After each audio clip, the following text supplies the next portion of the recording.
दोस्तों, आपका स्वागत है टीच वर्ल्ड इन बिहार में।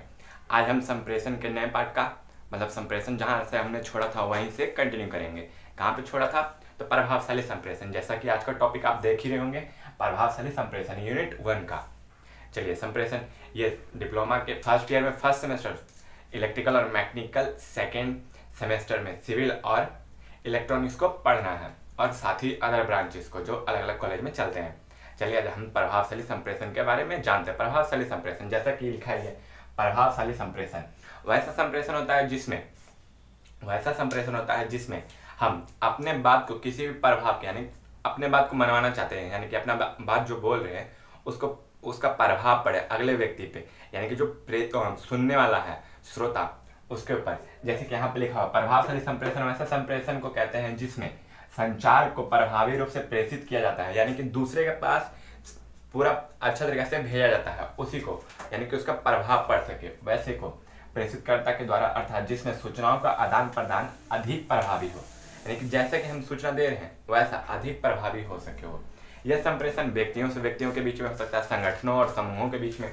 जैसे कि मानिए व्यक्ति से व्यक्ति, कैसे हम अपना बात रख रहे हैं, आप सुन रहे हैं, तो व्यक्तियों से व्यक्तियों के बीच में हो सकता है समूह, यानी कि जैसे कि कोई भी मोहल्ला होता है उसका एक अपना संगठन होता है, वहाँ पे एक लीडर होता है, वो बोलता है बाकी सब सुनते हैं, तो समूह के बीच में हुआ वो संगठन। उसी प्रकार से हो सकता है, हमारे देश में कई प्रकार के संगठन भी चलते हैं, उसी प्रकार से हो सकता है।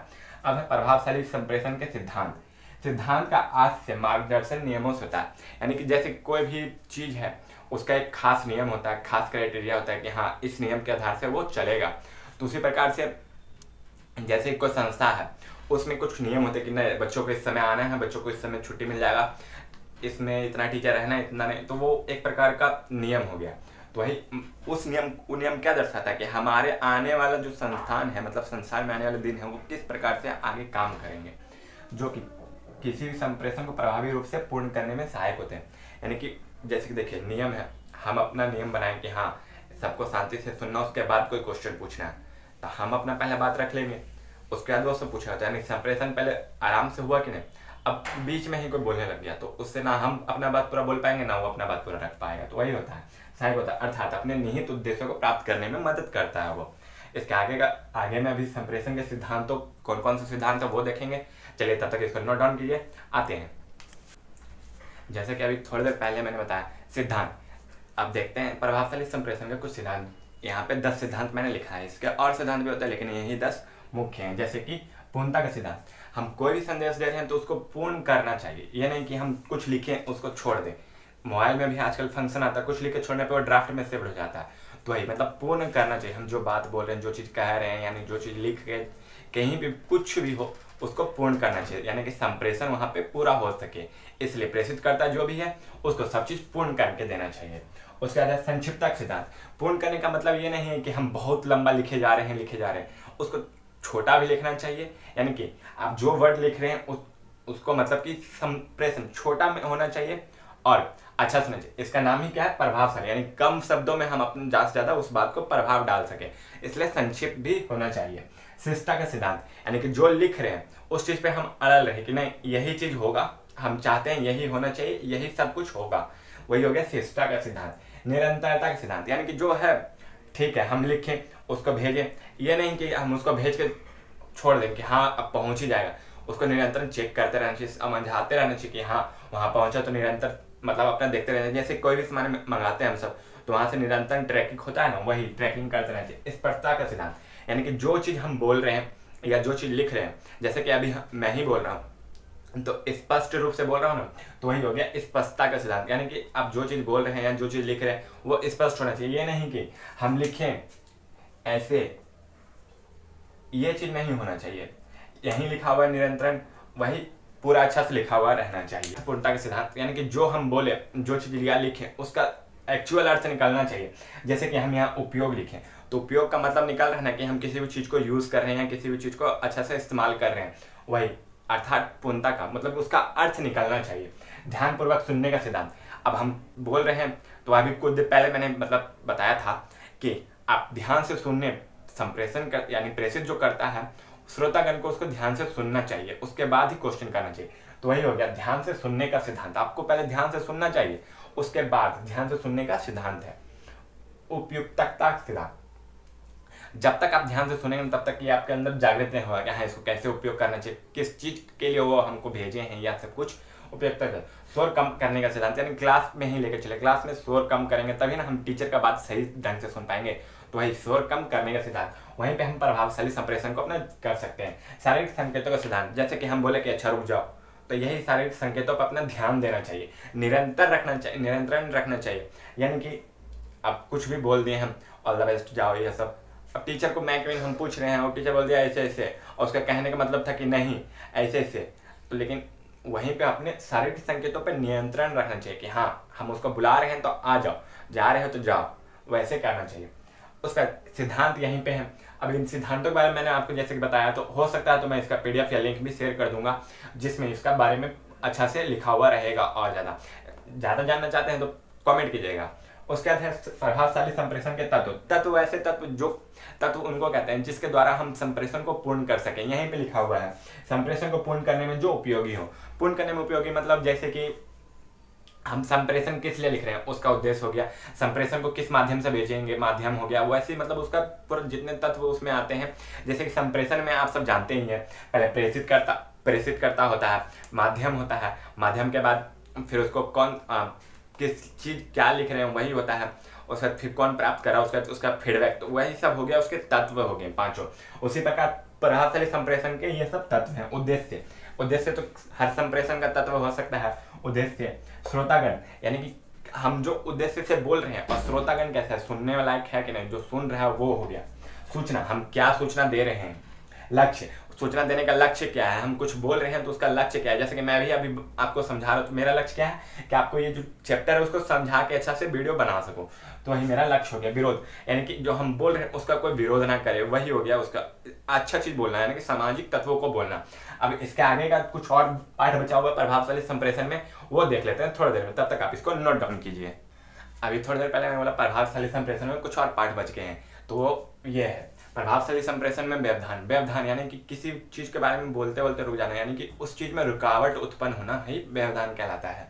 जैसे देखिए, वैसे तत्व जिनके कारण संप्रेषण में किसी प्रकार की बाधाएं आती हैं उन्हें प्रभावशाली संप्रेषण का व्यवधान कहते हैं। यानी कि कोई भी प्रकार का संप्रेषण हो, चाहे प्रभावशाली हो या ना हो, लेकिन हाँ किसी भी संप्रेषण को प्रभावशाली बनाना है तो उसमें व्यवधान नहीं आना चाहिए, यानी रुकावट नहीं आना चाहिए। जैसे कि हम बोल रहे हैं, अभी बोलते बोलते किसी प्रकार से हम रुक जाए, या लाइट कट जाए, या कैमरा ही मतलब कुछ हो जाए, तो वो व्यवधान आ गया, तो उसी को बोलते हैं बाधाएं आ गई। जैसे कि ध्यान से नहीं सुनना, हम बोल रहे हैं, आप अपने ही मगन में लगे हुए हैं, वीडियो को नहीं ध्यान से देख रहे हैं, सुनने रहे हैं, वो हो गया। भाषा का ज्ञान नहीं होना, कि हम जो भाषा में बोल रहे हैं आपको उस भाषा के बारे में पूरा पता नहीं, तो आपको अच्छा से समझ में नहीं आएगा, वहां पे हम संप्रेषण को पूरा नहीं कर पाएंगे। उद्देश्य की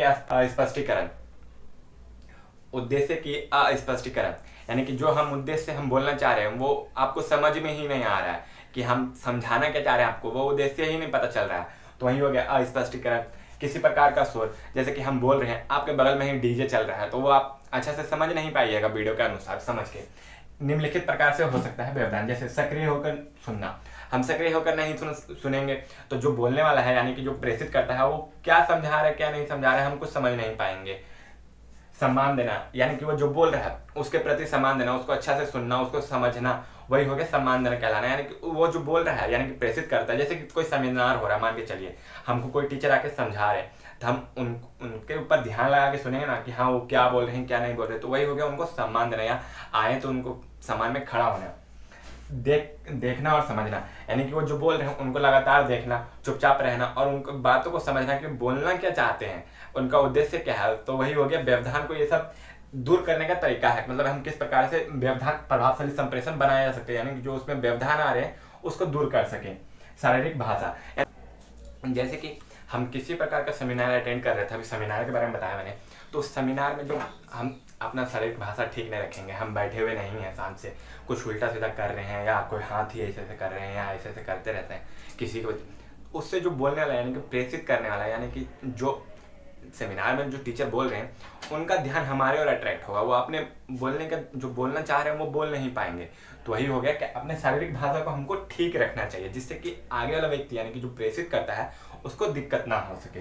रुचि दिखाना, रुचि दिखाना वही सेम चीज हो गया कि सम्मान देना या सक्रिय होकर सुनना में ही रुचि दिखाना हो सकता है। जैसे कि हम अच्छा से सुन नहीं रहे हैं, रुचि नहीं दिखा रहे हैं, यानी कि जो वो चीज बोल रहे हैं हम उसको जानते हैं, किसी प्रकार का हम रुचि नहीं दिखा रहे हैं, वो क्या बोल रहे हैं हमको कोई मतलब ही नहीं, हम अपने दुनिया में ही लगे हुए हैं। तो वही हो गया कि रुचि नहीं दिखाने से हम जो वो बोल रहे हैं हम उसको अच्छा से समझ नहीं पाएंगे, सुन नहीं पाएंगे, या कोई भी चीज़ हमको दिया गया है पढ़ने को हम उसमें रुचि नहीं दिखा रहे हैं, हम खोल के बस बैठे हुए हैं, कहीं और क्या सोच रहे हैं हम सोच रहे हैं, तो वही हो गया रुचि दिखाना। रुचि जब तक हम नहीं दिखाएंगे तब तक कोई चीज़ समझ में नहीं आएगा। तो उसी को बोलते हैं, ये क्या हो सकता है, प्रभावशाली संप्रेषण में व्यवधान हो सकता है, प्रभावशाली संप्रेषण में व्यवधान हो सकता है। क्या, रुचि दिखाना। कैसे, जैसे कि अभी मैंने समझाया, किसी चीज को अच्छे से नहीं समझ रहे हैं, यानी उसमें रुचि नहीं दिखाने की। सारांश देना, यानी कि जो भी हम समझाएं उसके बारे में छोटे से में रिवीजन करवा देना, यानी कि सारांश देना कि हाँ बस हम इतना ही कहना चाहते थे, या इस प्रभावशाली संप्रेषण में बस इतना ही होगा, वही हो गया सारांश देना, उसको छोटा सा व्यू में समझा देना। उच्चारण, किसी भी चीज का हम स्पष्ट रूप से उच्चारण नहीं करते हैं, तो वही हो गया उच्चारण। जैसे कि हम बोलना चाह रहे थे अभी, जैसे कि हम अस्पष्टीकरण को हम बोलते हैं कि स्पष्टीकरण है, तो वहां आपको समझ में आ गया कि स्पष्टीकरण बोल रहे हैं, लेकिन लिखा हुआ क्या है, अस्पष्टीकरण। हम बोले भी हैं अस्पष्टीकरण, लेकिन अच्छा से उच्चारण नहीं किए। तो ये हो गया कि हम जो चीज बोलना चाह रहे हैं उसको अच्छा से बोलना, यानी कि शुद्ध रूप से बोलना, तभी ना आपको उद्देश्य हमारा समझ में आएगा ज्यादा अच्छा से। मोबाइल आदि को साइलेंट रखना, जैसे कोई भी प्रकार के इलेक्ट्रॉनिक्स गैजेट है, यानी कि जिसमें हम अलार्म लगा सकते हैं या कुछ भी है, तो उसको साइलेंट रखना ताकि हमारा ध्यान डिस्ट्रैक्ट ना हो सके। हम जैसे कि कोई भी आप रुचि दिखा के सुन भी रहे हैं, आप हमको सुन रहे हैं, ठीक, अभी बीच में ही आप डोंट डिस्टर्ब मी का ऑप्शन अगर चालू नहीं करते तो बीच में आपका कॉल आ गया, तो आप वीडियो छोड़ के कॉल को देखेंगे पहले, तो ये हो गया कि डिस्ट्रैक्ट करना है, उसको साइलेंट करके रखेंगे या उसको इग्नोर करेंगे, तभी हम अच्छा से सेमिनार में अटेंड कर सकते हैं और उसको ध्यान से सुन सकते हैं। वहीं पे हमारा प्रभावशाली संप्रेषण हो सकता है। प्रभावशाली संप्रेषण में अब कुछ पॉइंट बचे हुए हैं जो कि आपको नेक्स्ट वीडियो में मिलेंगे, तब तक आप इसको उतार लीजिए। चलिए अब इसका क्विक रिवीजन एक बार देख लेते हैं। प्रभावशाली संप्रेषण क्या है? तो प्रभावशाली संप्रेषण ऐसा संप्रेषण जिसमें किसी प्रकार का व्यवधान ना हो, हम जो बोलना चाह रहे हैं, जो बताना चाह रहे हैं, वो पूर्ण रूप से सुनने वाले यानी श्रोता के पास पहुंच सके, वही हो गया प्रभावशाली संप्रेषण। यानी कि जो भी बोलना चाह रहे हैं, जो भी हम उसको बताना चाह रहे हैं, उद्देश्य क्या है, उस संप्रेषण का क्या चीज नहीं है, सब कुछ उसको पता चल सके, प्रभावशाली संप्रेषण वो हो गया। प्रभावशाली संप्रेषण क्या है? तो प्रभावशाली संप्रेषण का सिद्धांत यहाँ पे आता है। प्रभावशाली संप्रेषण का सिद्धांत क्या है? तो वैसे नियम या वैसे तत्व जिनके द्वारा हम संप्रेषण को पूर्ण रूप से पूर्ण कर सके, वही सिद्धांत हो गया। यानी कि क्या? तो पहले सुनने का सिद्धांत होना चाहिए, यानी कि सुनने का सिद्धांत, यानी कि जो श्रोता है वो अच्छा से सुन सके। शारीरिक भाषा का सिद्धांत, यानी कि उसका शारीरिक भाषा अच्छा रहे, या बोलने वाला है उसका ही शारीरिक भाषा अच्छा रहे। भाषा का ज्ञान, दोनों के पास भाषा का ज्ञान होना चाहिए। आदि बहुत सारे थे, 10 को मैंने लिखवाए थे ना, वही देख लीजिएगा एक बार। उसके बाद तत्व कौन कौन से थे? तो उद्देश्य, संप्रेषण के तत्व, उद्देश्य यानी कि किस प्रकार का हम उद्देश्य लेके उस सेमिनार में हम भाषण दे रहे हैं, उद्देश्य हो गया। फिर उसके बाद क्या बोलना चाह रहे हैं वह संदेश हो गया, किस माध्यम से बोला जा रहा है, इस प्रकार का जो भी हो गया वो उद्देश्य हो गया। फिर उसका प्रभावशाली संप्रेषण में व्यवधान यानी कि रुकावट क्या क्या है, किस प्रकार से हम उसमें रुकावट आ सकता है कि संप्रेषण प्रभावशाली नहीं बन सकता, वही हो गया रुकावट। समस्याएं कौन कौन से आ रही हैं, तो वही उदाहरण मैंने दिया था, ध्यान से नहीं सुनना, यानी कि आप किसी भी चीज़ को ध्यान से नहीं सुन रहे, उसमें रुचि नहीं दिखा रहे, जो बोल रहा है उसके प्रति आप अच्छा से अटेंशन नहीं दिए हुए हैं उसको, तो वही हो गया व्यवधान उसका।